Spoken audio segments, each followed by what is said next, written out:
Unfiltered.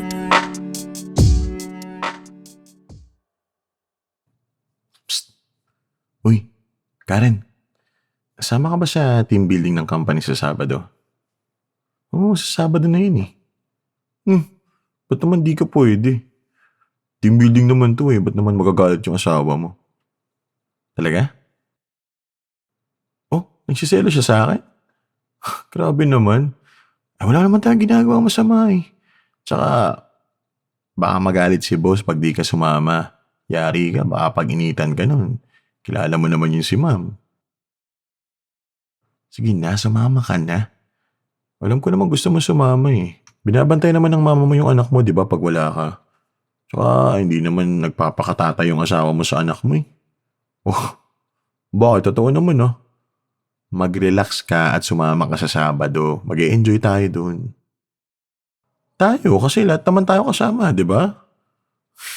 Siyempre, mag-enjoy din ako na nandun ka kasi masaya ako nakikita kita. Walang karapatang magalit yung asawa mo. Una, team building yun. Marami tayo doon sa hiwalay naman ng kwarto ng mga lalaki at saka mga babae.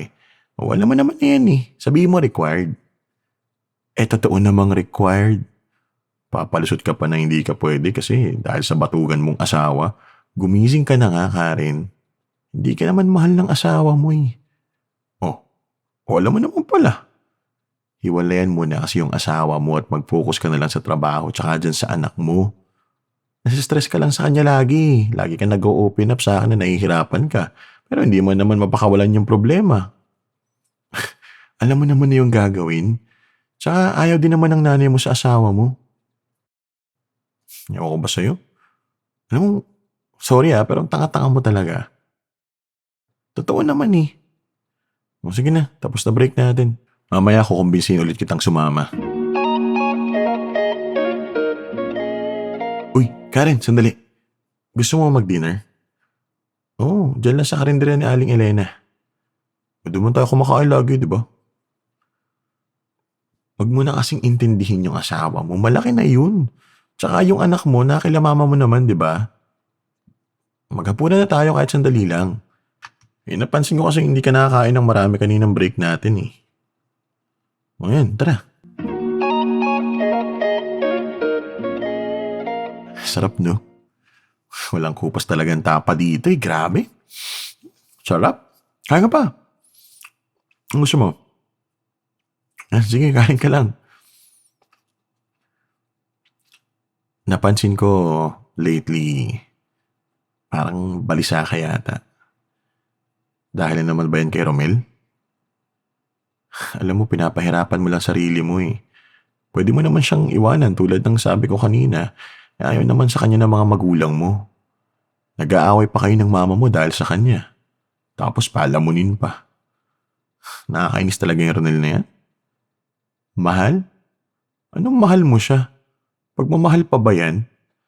Lagi kang malungkot, umiiyak. Tapos lagi ka lang namumblema sa kanya. Ni anak nyo nga, hindi niya maalagaan eh. Ewan ko, adik yata yung asawa mo eh. Alam mo, hindi mo lang siya mapakawalan dahil sa anak nyo. At naiintindihan kita doon, as in. Pero handa kitang tulungan. Kaya kitang tulungang makamove on sa kanya. Anong magagawa ko? Hindi pa ba halata? Matagal na kitang gusto, Karen. Mula nung kumain tayo ng itlog ng pugo sa pantry nung unang beses mong pumasok sa company, nagustuhan na kita nun.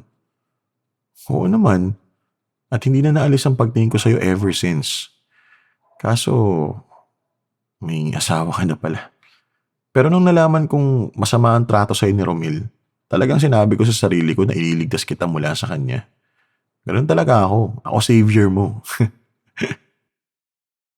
Alam mo, kahit hindi mo ako magustuhan o kahit wala kang pagtingin sa akin, gusto ko pa rin hiwalayan mo yung asawa mo. Nung dinala mo siya dito ng Christmas party nung nakaraan, nabatrip ako sa kanya eh. Ang yabang, akala mo kung sino. Ikaw lang naman na nagtatrabaho sa inyo. Parang hindi lalaki nga eh.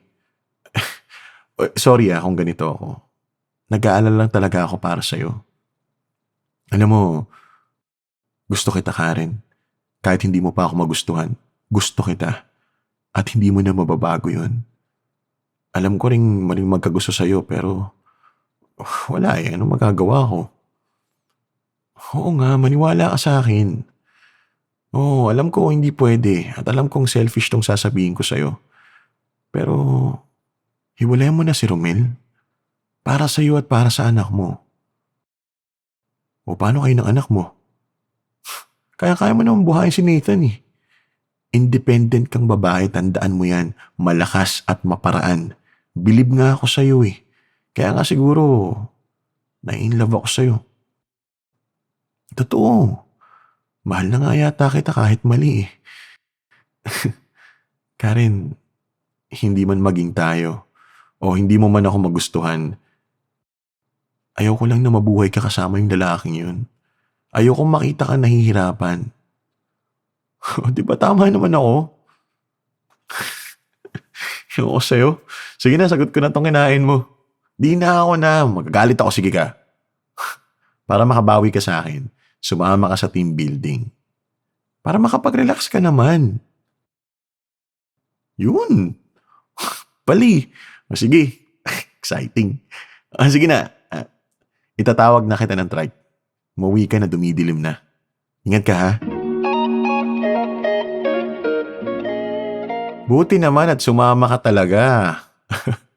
Oo naman, masaya ako nandito ka. Tsaka makikita na kitang nakabikini. Sexy mo nga eh. Aba syempre, nasesexihan ako sa'yo no. Ay ano nga pala yung sasabihin mo sa akin? Hindi kita na-reply sa text mo eh, nakatulog ako eh. Talaga? Wala na kayo ni Romel? Teka, paano Yun, mabuti naman. Kasi, hindi talaga kayo bagay eh. Tsaka, paalamunin mo lang siya sa bahay ninyo. Mabuti na lang at wala na kayo nung lalaking yun. O ba syempre masaya ako. Kasi, pwede na kitang ligawan. Ganun talaga, walang inaaksayang oras. O bakit, may mali ba sa gagawin ko? Wala ka namang asawa, di ba? Wala ka ng asawa. Pero, alam mo nga rin, I'm happy for you. Nakawala ka na rin sa lalaking yun. Matagal mo nang gusto yun, di ba? Alam mo, mag-enjoy na lang tayo ngayong araw. O yan, magsisimula na daw yung program. Tara!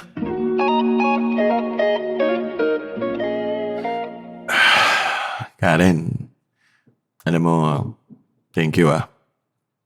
Thank you kasi single ka na ulit.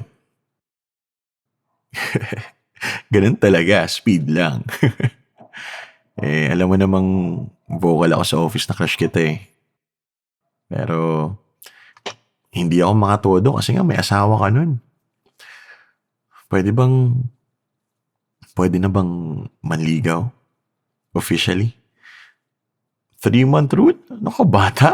Pambata lang yun, ano ba? Pero, may chance ba ako? Talaga? Yes. Nakakilig doon. Sabi ni, may pagtingin ka din sa akin eh. Obvious ka kaya. Nahuhuli kitang nakatingin sa akin minsan sa office. Kunwari ka pa. Walang 3-month rule sa akin oh. Liligawan na kita at wala ka na magagawa. Boto naman kahit office mate natin sa akin para sa'yo eh. Parang tayo na nga ang trato nila sa atin sa office eh. Kita mo, ikaw lang talaga hindi nakakapansin. O talagang kunwari ka lang na hindi mo napapansin. Ay sus. Crush mo din ako, aminin mo na. Pero Karen, seryoso. Hindi kita sasaktan. Oo naman, maniwala ka. Mula nang makilala kita, ikaw lang ang nagustuhan ko sa lahat eh. Oo, syempre. Kilig peps ka naman dyan. Joke lang. Dito, tanong lang. Since mukhang mutual naman ang nararamdaman natin, matagal na ba yung last mo? Last na, alam mo na, alam kong hindi na kayo nag-aano ng ex-husband mo eh. Lagi kang wala dun sa bahay. Tapos yung anak mo nasa mama mo lagi. Ba't ko alam? Wala lang, hula lang. So, kailan nga? Matagal na? 1 taon? Wow! Hindi ko ina-expect yun knowing na may asawa ka for 2 years. Talaga? Bilang mo pa talaga kung ilang beses niyong ginawa? Ako rin, matagal-tagal na eh. Anong pinaparating? Wala naman eh.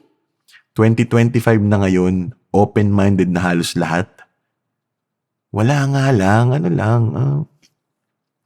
wala, single ka na, baka gusto mong madiligan ulit.